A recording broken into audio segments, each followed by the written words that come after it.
اللہ वस्सलातु वस्सलामु अला रसूलिल्लाह।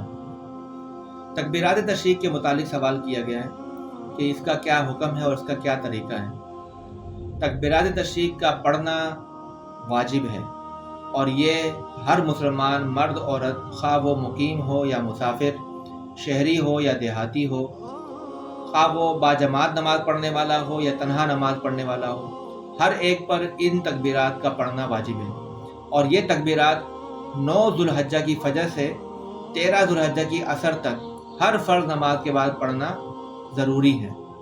मर्द के लिए मुतवस्सत आवाज़ के अंदर और बुलंद आवाज़ के अंदर, और औरत के लिए आहिस्ता आवाज़ के साथ इसको पढ़ना वाजिब है।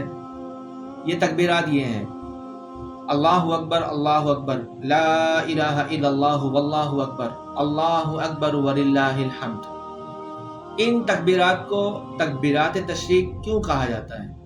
क्योंकि जिन दिनों में इन तकबीरात का पढ़ना वाजिब करार दिया गया है, इन दिनों में अक्सर दिन जो हैं वो अय्याम तशरीक कहलाते हैं, इसलिए तकरीबन इन तकबीरात को तकबीरात तशरीक कहा जाता है।